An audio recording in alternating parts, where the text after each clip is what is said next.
aula que nós encerramos na aula passada, continuando a nossa aula que nós vimos na aula passada, os conceitos de economia, eu gostaria de ver de vocês, nós tínhamos um exercício aqui, que era vocês trazerem algo que vocês geraram, que vocês viram no noticiário aí, que está muito ligado com itens da economia como um todo. Então, que notícias que vocês viram que direta ou indiretamente impacta no nosso país, ou na economia global, ou até mesmo nas suas economias pessoais particulares? O que vocês viram, ou ninguém lembrou desse detalhe que o professor pensou que não ia cobrar? Eu cheguei a ver vários itens, né? Quem assistiu o jornal, é só abrir qualquer site, vocês vão ver que tem várias outras. Selic é 2%, beleza, Jonathan? Né? Selic é a taxa de juro praticada pelo mercado. Por que a Selic está a 2%? É isso que é interessante também saber. O que colocaram nessa reportagem do porquê da Selic é 2%, Jonathan? As consequências disso, né? Aliás, na verdade, não consequências, origens, né? Algo que a gente até já falou aqui nas nossas aulas. Por que da Selic é 2%? Inclusive, entender a taxa de Selic é a taxa usual que se pega de todos o mercado, é o que eu chamo de taxa básica de juros que está sendo considerado no mercado. Mas não é essa taxa que estão cobrando de mim, né? Mas isso aí é a taxa média dos bancos que estão, né, cobrando por aí. Que mais? Redução da taxa de juros para facilitar a aquisição e impulsionar o mercado. Tá. Então, percebam que aí tem uma equação da economia que a gente acabou de ver no Kahoot, que é a tal da lei da oferta ou da demanda. Se eu tiver mais recursos girando, o mercado tende a ser mais virtuoso. Então, cada vez que o mercado tem mais recursos, a economia tende a melhorar, impulsionar a economia, né? A lei da oferta e da procura. Só que tem que tomar um cuidado danado em relação a isso, porque junto com esse tipo de situação, se eu tenho muita moeda rodando, eu tenho um outro problema que é ocasionado, que tenho mais meios de circulação de que ativos, produtos e serviços. Isso gera um problema para a nossa economia, chamada inflação, tá? Aí que entra o governo para controlar tudo isso. A gente vai falar, quando se fala em mercado financeiro, a gente vai falar sobre esses aspectos também, tá? O que mais? Talvez uma notícia que tenha ocasionado aí problemas de exportação para a gente. A gente não conseguiu exportar frango para a China, por quê? Ou tivemos problemas, né, na exportação de frango para a China.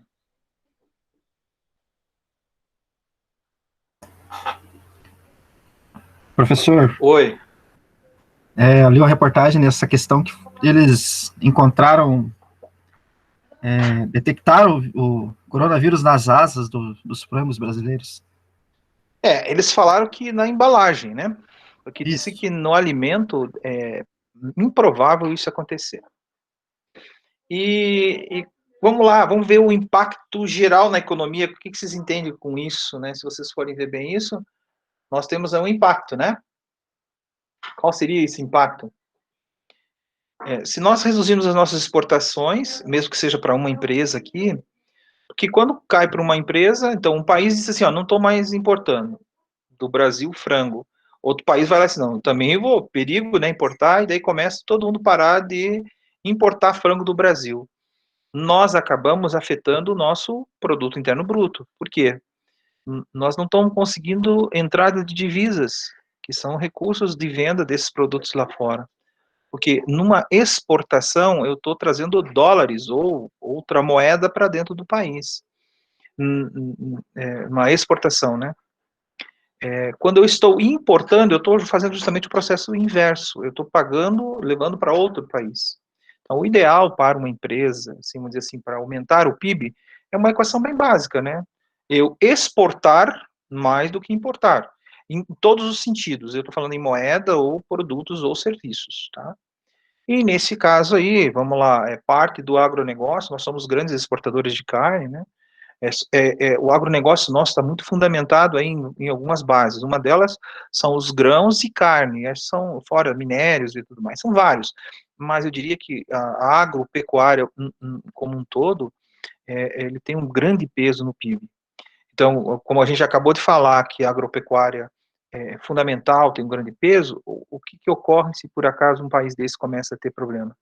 Lá atrás também nós tivemos problemas que eles chamam de fitossanitários, que impediu a exportação de carne para a Rússia também, né? Isso aí também impactou. O que mais que a gente viu aí? Nós vimos também taxação dos livros, possibilidade de ser taxado livros, não foi?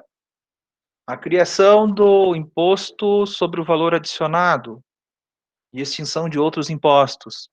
A reforma tributária que o Guedes quer fazer. Como é que é?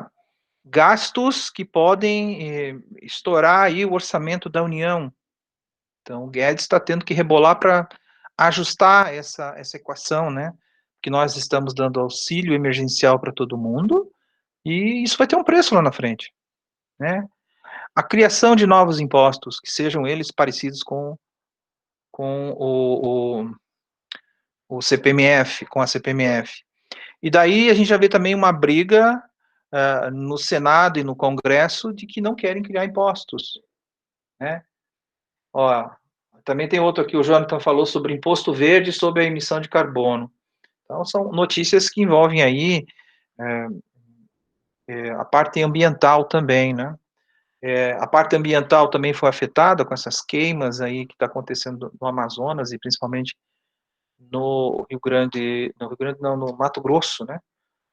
Mato Grosso, então, Mato Grosso do Sul, tá umas queimadas que estão impactando também a visão do mercado internacional para os cuidados da ecologia dentro do nosso país. Então, percebam que a gente está cercado dessas notícias e que direta ou indiretamente afeta o nosso bolso. Por exemplo, a queda do Selic vai afetar o nosso bolso. Ah, quer dizer que eu vou ter dinheiro mais barato, mas não a 2%, né? Mas, professor, então por que eles cobram mais? Porque a gente já até comentou com vocês aqui, que a composição dessa taxa de juros não é somente a taxa Selic. Nós temos aí outros fatores que entram dentro aí do juro que é cobrado para as instituições financeiras. Outro fator que a gente vai comentar é que o nosso sistema financeiro, ele tem um problema, né? Por mais que ele seja um dos mais modernos do mundo, nós temos um problema de concentração. Nós temos poucos bancos, e daí isso, com poucos bancos, ocorre que não tem competição. Então, os bancos praticam as mesmas taxas praticamente, né, idênticas em relação à taxa final. O que eles chamam de spread bancário, que é a composição dessa taxa que vocês viram aí, Selic, mais aí a flutuação da inadimplência, os custos operacionais das agências, a parte, por exemplo, dos impostos que o banco tem que pagar para o governo e a parte do lucro que o banco tem que reter. E por isso até que vocês já viram falar das fintechs, são esses bancos via celular, a gente tem vários aí, né? Tem como é que é? Nubank, tem vários outros, né? Então, os grandes bancos também estão tendo suas pequenas fintechs. São instituições financeiras pequenas que também atuam como bancos. Só que eles têm uma vantagem competitiva. Eles não têm estrutura física, automaticamente, dentro da composição desse spread bancário, eles podem cobrar um juros melhor. Mas só que atuam, né, em pequenas empresas, os limites são bem pequenos. Bom, gente, perceberam, então, o impacto disso. Agora vamos ver aqui, depois desses exercícios, alguém tem mais alguma coisa a falar sobre isso? Acho que ficou claro para vocês o impacto de forma global, né? Então, a gente vai justamente ver isso, esse impacto da macroeconomia na empresa. Eu diria até na empresa, e indiretamente acaba caindo no nosso bolso. Tá? Então, são esses fatores externos, né, que a empresa ou a pessoa física são envolvidos e atuam diretamente, muitas vezes fogem do nosso controle. Nós não temos como controlar a taxa de juros, né? É algo muito difícil de você mensurar e controlar. Você pode controlar a sua economia pessoal, mas você não consegue interferir nessa economia global aí que a gente chama de macroeconomia. Então, dentro dessas medidas que estão aí não controláveis, tem as medidas política econômica, que é a restrição ao crédito, que no nosso caso justamente tende a ter um misto disso, né?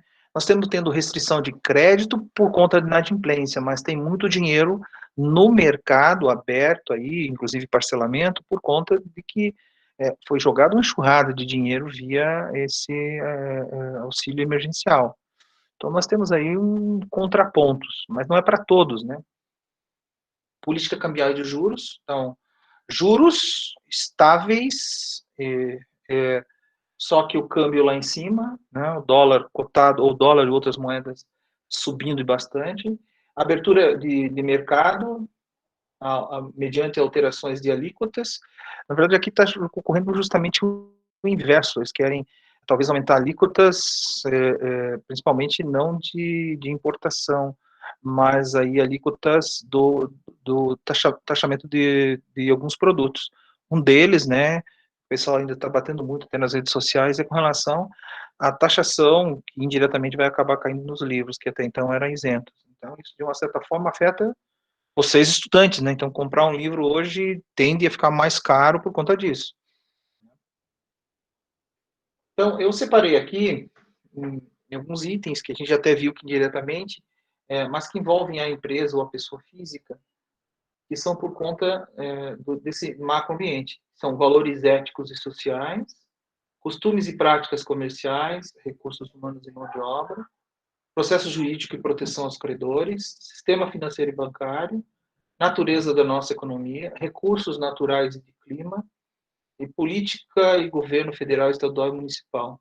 Perceba que tudo isso aqui está ligado com economia, está ligado com a tua vida e com a vida da sua empresa ou da empresa que você trabalha, ou da empresa que você é dono. Tá? Vamos ver item por item aqui. Valores éticos e sociais, naturezas dos objetivos corporativos de cada organização, a transparência das informações financeiras, compromissos corporativos e financeiros. Está muito ligado aqui com a ética de como cada uma dessas empresas trabalham, né?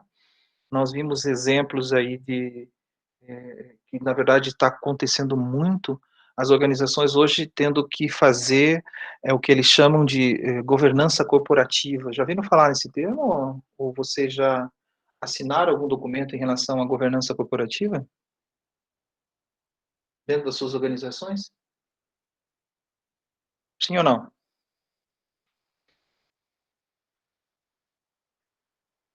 Todo mundo sabe o que é governança corporativa? Nunca assinei nada disso. Não? Já viram falar de compliance também?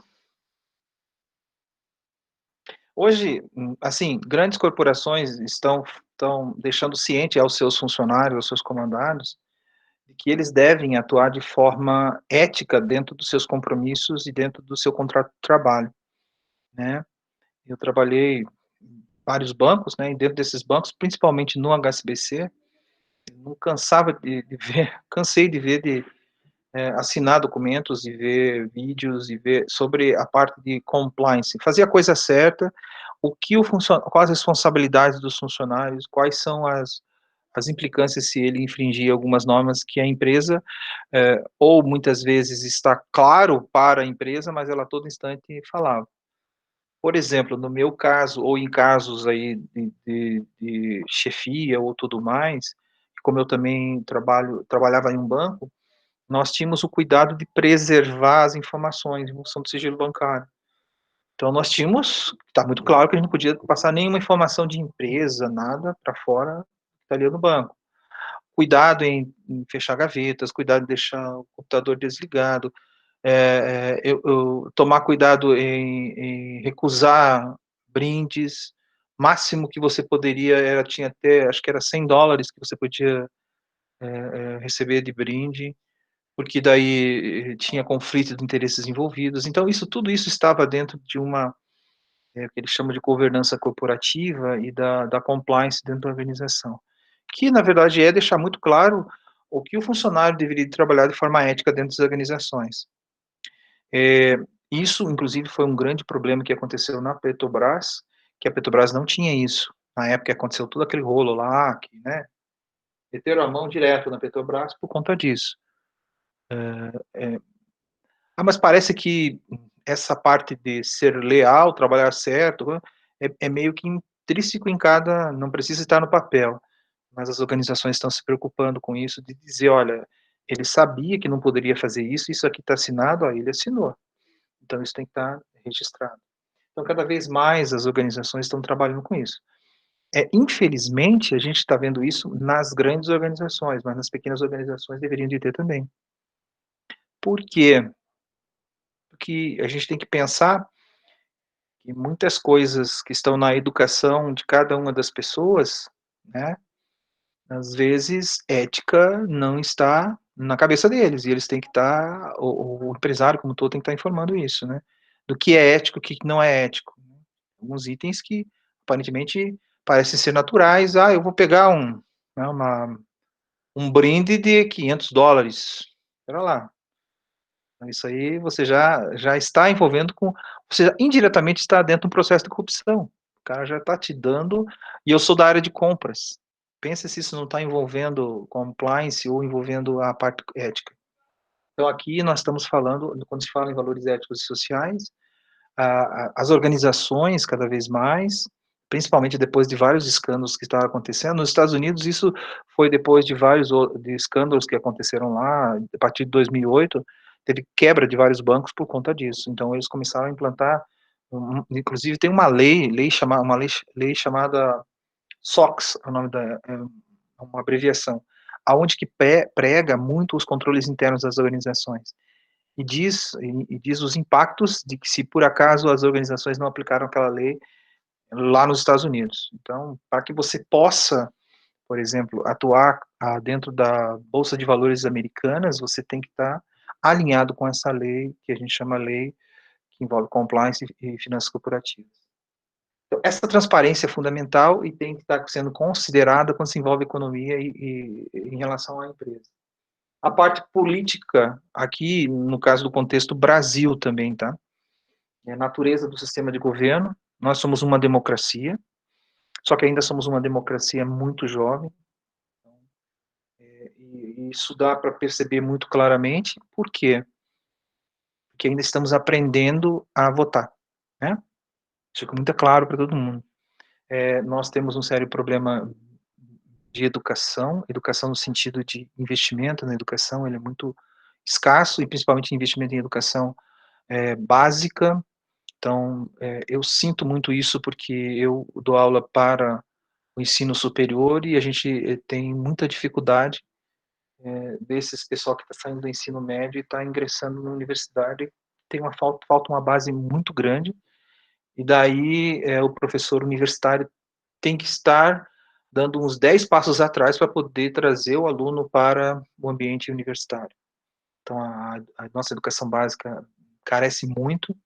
A educação vamos dizer, condição básica do governo, o governo tem que investir, muitas vezes ele concede para o setor privado para fazer essa educação, e nem sempre o setor privado dá uma educação de qualidade também. Então, nós temos vendo aí várias universidades de esquina, dessas de esquina que eles chamam, né?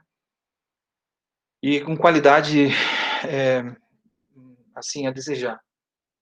Então, nós temos um sistema político que democracia, mas nós temos uma série de problemas, né, de instabilidade. Nós temos a qualidade na gestão pública é muito ruim, tende a melhorar um pouco, mas isso é um trabalho de muito longo prazo. Alternância de partidos e visões, imagine, nós temos milhares não digo, né, mas centenas de partidos aonde que para chegar a um acordo, né, é muito complexo.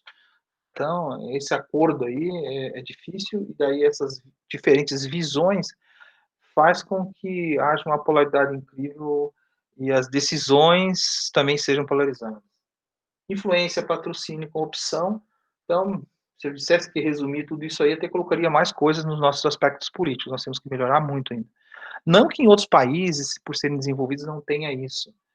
Só que nosso é bem maior que os outros países e não tem um controle e a gente vê cada vez mais, assim, o marco foi a Lava Jato, e agora você vê que a Lava Jato vem enfraquecendo, então, à medida que começou a atacar agora os políticos acharam uma forma de atacar a Lava Jato.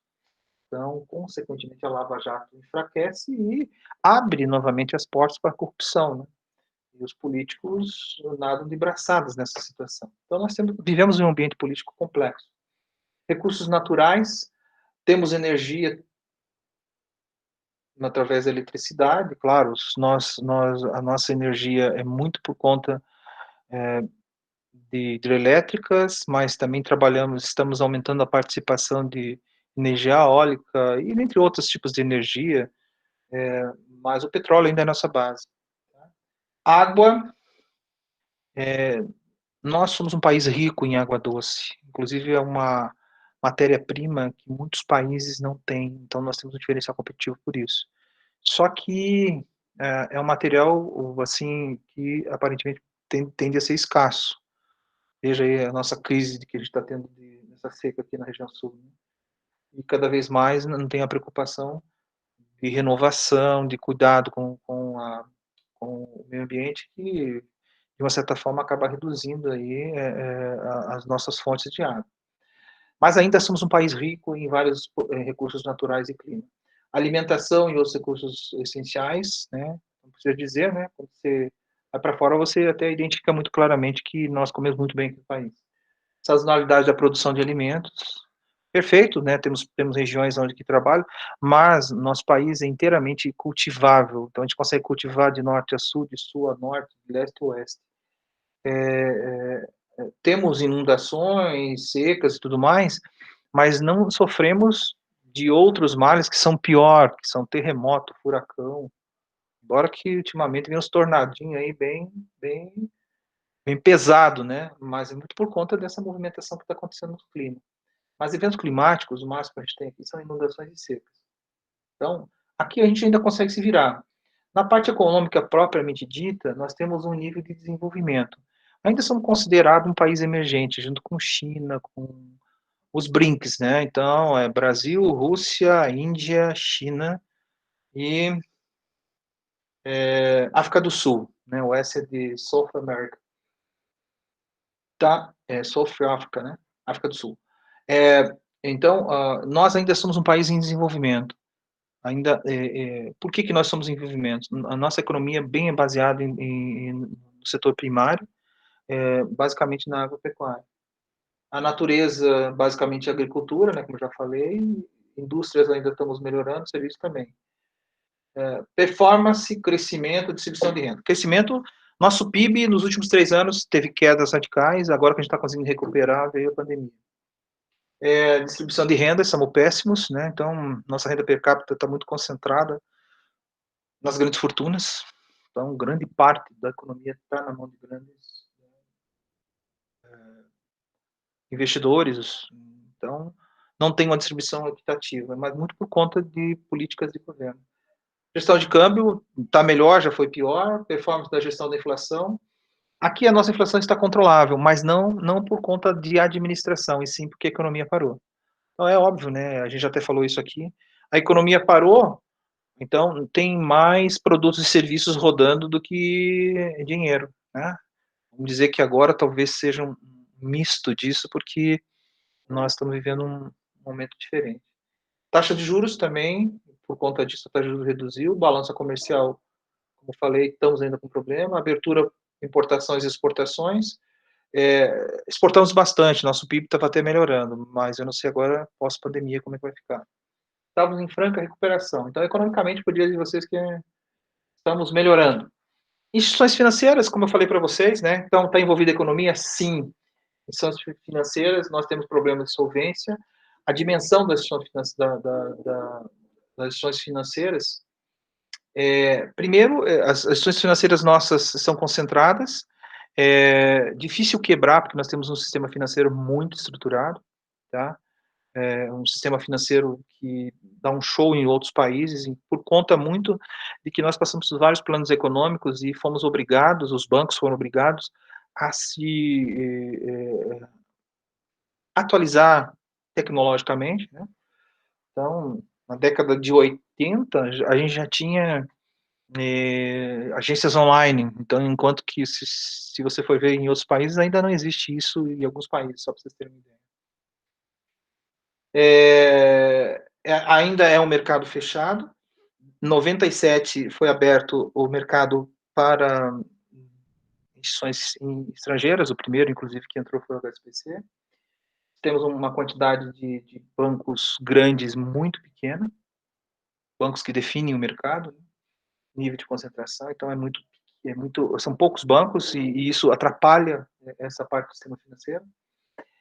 Nós temos uma variedade e sofisticação nos produtos, então os bancos oferecem uma variedade incrível de produtos sofisticados também, e dependendo até do tamanho da organização. Então tem produtos aí que a gente consegue, inclusive, travar câmbio, travar operações de câmbio de projetos e tudo mais, aonde que eu não tenho problema de flutuação na taxa de juros, por exemplo, ou até mesmo de moeda, porque a instituição financeira te oferece um produto igual um seguro que ajuda a você não ter esse problema. Claro, tudo isso custa, igual um seguro custa, mas nós temos produtos sofisticados que, inclusive, competem com produtos lá fora. Então, o sistema financeiro é basicamente isso. O mercado de capitais, aqui envolve a parte de como captar recursos das SAs. Então, o mercado de capitais, a gente está mexendo aqui com o mercado acionário, o mercado da dívida. Então, como que a dívida interna brasileira é negociada, o governo não deixa de ser um grande cliente, do mercado, né? Então, hoje os bancos usam emprestam muito para o governo, então a gente chama isso de mercado da dívida. A dimensão do mercado de capitais, nós somos muito pequenos em relação ao mercado americano. Mercado europeu. Então, para você ter uma ideia, no mercado acionário americano, tem duas bolsas de valores, né? A Bolsa de Valores de Nova York e a Nasdaq. A Bolsa de Valores de Nova York atua com todas as empresas e a Nasdaq só com empresas de tecnologia. Então, existem duas grandes bolsas de valores. Tem a Bolsa de Valores da Europa e tem a de Tóquio, que são as 4 grandes e maiores bolsas de valores do mundo. Mas o mercado americano é muito sofisticado e muito amplo em relação ao nosso. Aí que garante também captação de recursos para as empresas de forma muito mais econômica. Enquanto as nossas aqui, ao invés de lançar ações no mercado para buscar recursos, as empresas lá de fora, no caso os americanos, eles pegam esses recursos via mercado de ações. Então, eles lançam as empresas no mercado acionário, ou que eles chamam de IPO, que é você transformar uma limitada em uma SA, automaticamente essas SAs captam recursos via os investidores. Enquanto que aqui, né, a empresa, para chegar nesse nível de sofisticação, gasta-se muito dinheiro e tem que ter uma série de critérios para mim para lançar ações. Né? E nós não somos tão sofisticados iguais o mercado acionário americano. O cenário ideal aqui, falando-se em economia como um todo, é eu ter um mercado financeiro bem diversificado ou ter bastante concorrentes grandes, né, bancos que ofereçam talvez produtos mais competitivos entre eles, e mesmo ocorre com o mercado de capitais. Então, esse seria o ideal para o sistema financeiro. Quanto a aspectos jurídicos e legais, nós temos um problema, né? Então, nós temos, tanto na parte de legislação, como na parte de instituições jurídicas, nós temos grande dificuldade em executar dívidas e garantias. Então, quando se pega emprestado junto a um banco, existe uma lei que protege muito o devedor. Então, os bancos têm, por conta disso, os juros também altos, os bancos têm grande dificuldade em recuperar não somente o dinheiro, mas também as garantias envolvidas. A velocidade que isso acontece é muito longa, então tem muita, né, briga na justiça. E também tem um problema de confiabilidade e imparcialidade. Então, a lei, como é que é? Vale para todo mundo. Como é que é? Todo mundo é igual perante a lei, mas tem uns que são mais iguais que os outros. Quem tem dinheiro consegue prorrogar o processo por anos.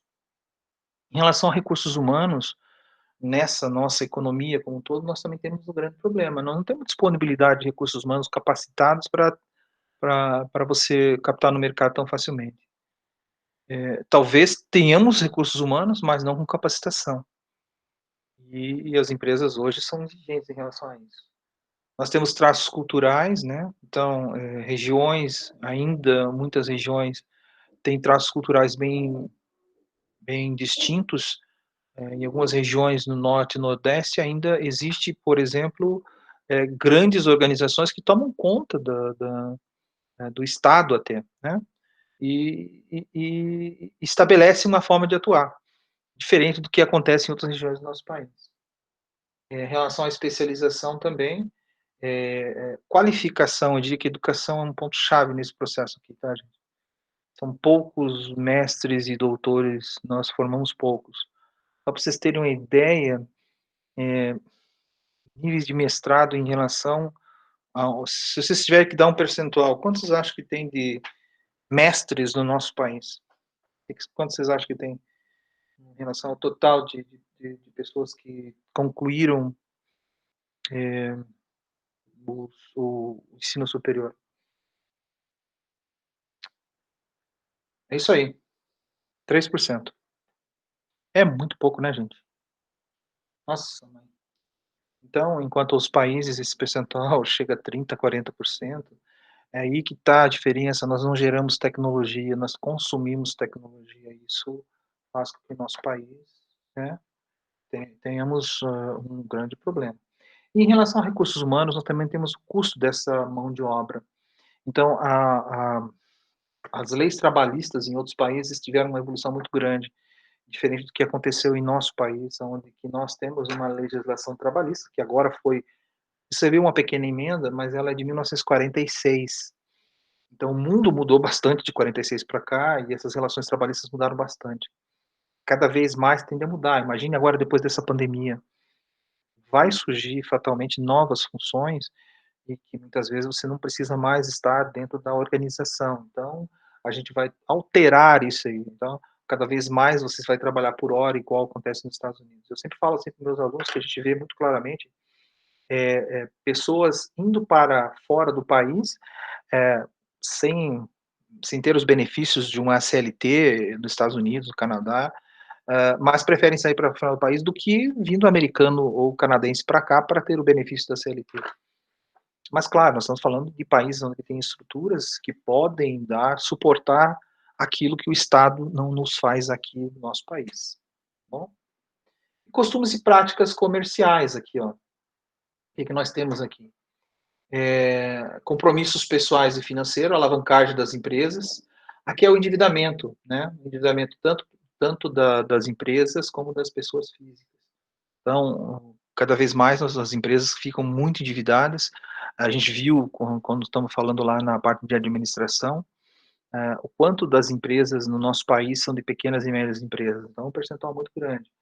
E essas empresas têm um sério problema de não conseguir trabalhar a parte de finanças, então sempre vão estar endividadas e não sabem trabalhar isso.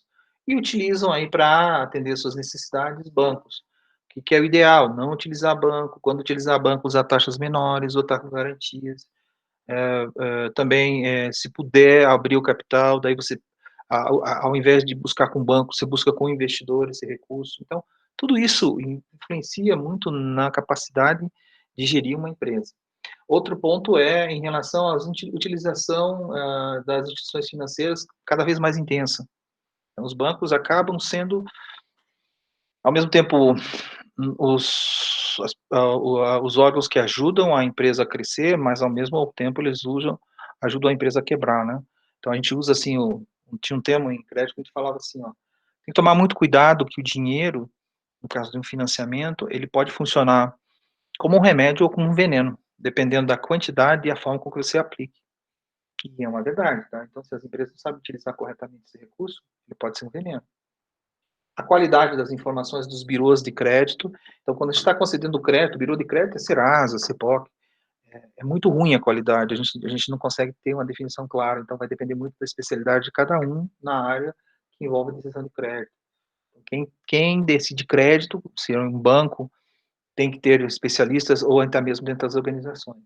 Disponibilidade, qualidade média da administração, então a gente viu que É precária a qualidade média da nossa administração, mas porque é focado em pequenas organizações, né? Disponibilidade de auditoria, claro, grandes organizações só usam. Transparência, então nós temos um grande problema de transparência dentro da organização. E o corrupção, né? Corrupção endêmica, eu não digo somente, né, no governo. Outro dia teve uma reportagem acho que foi aqui no Paraná, né? Um executivo que deu um desfalque de 10 milhões e já estava com a passagem comprada para ir para fora do país. Temos que lembrar o seguinte também, tá? Que nós temos aqui ambientes onde que a empresa está, estão muitas vezes fragmentados, né? A gente tem que olhar também o ambiente que essa empresa está. Então, nosso país tem muito disso. Então, tem ambientes fragmentados, de crescimento rápido, de transição e declínio. Diversas empresas, o que a gente chama de segmento fragmentado, onde tem diversas empresas com pouca capacidade de influenciar o mercado. Então, o setor de confecção tem um monte, principalmente aqui no Sul, né? Crescimento rápido, tem muitas, principalmente ligado à tecnologia. Ou o surgimento de novas tecnologias, mídias sociais e até mesmo, a gente vai também falar isso quando falar em empreendedorismo e inovação, de empresas que estão fazendo inovações disruptivas, que é o caso do Uber, né? Na verdade, fez um novo conceito de táxi. E dentre outros, surgimento de outras situações onde que até então nunca existiam. E que esse crescimento está sendo cada vez mais rápido e essas empresas existem, e esse ambiente que elas estão. Mercados que estão em transição, setores maduros que enfrentam mudanças, muitas vezes caracterizado por forte concorrência. Veja o setor de automóveis, está sofrendo uma concorrência muito grande. Qual a montadora que não partir para um carro elétrico está perdendo mercado, um carro autômato também que ande sozinho também está perdendo mercado. Então, veja a exigência que cada um desse segmento para se manter, e ele é um mercado de transição, são mercados maduros, né? E nós também temos setores que estão caindo, né? Obsolescência, mudanças sociais, então tem setores que estão desaparecendo. Observar isso na economia, isso vale também, né, tanto para aquele item que a gente viu de estratégia na outra disciplina, mas também no item que envolve economia. E vamos só acabar, esse aqui é o último na posição competitiva, e que é justamente muito interessante aqui, porque aqui a gente vai entender até muito do que a gente viu também na outra disciplina. Diferenças dentro do setor. As vantagens competitivas e estratégias se expressam por uma gestão diferenciada das seguintes áreas de ação. Então, uma empresa, eu acho que esse é um item muito importante, ela se diferencia por todos esses itens aqui, ó, tá? E na próxima aula, principalmente de empreendedorismo e de administração, a gente vai discutir sobre isso. E que também está ligado à economia. Então, a gente tem que entender que uma empresa ela pode se diferenciar pela qualidade de seus produtos, pelo preço, pela tecnologia, pela integração vertical, aqui é mais logística, pelo custo, pelo serviço, pela marca, pelos canais de distribuição, a diversificação e o marketing.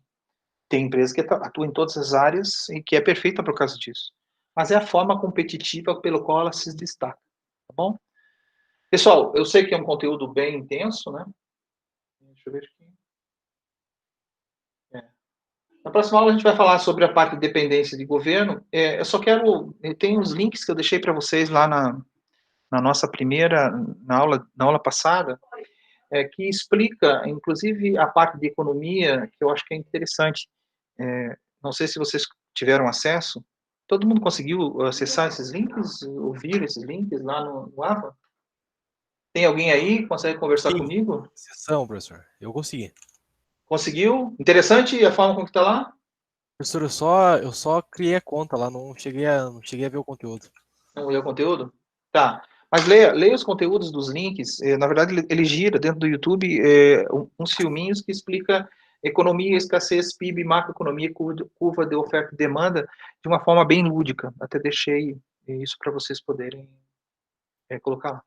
Então, a aula de hoje a gente vai até aqui, né? Então, eu parei aqui em independência do governo, que é muito por conta de a gente entender o impacto do governo dentro das organizações. A gente vai a partir da próxima aula, a partir daqui, tá bom?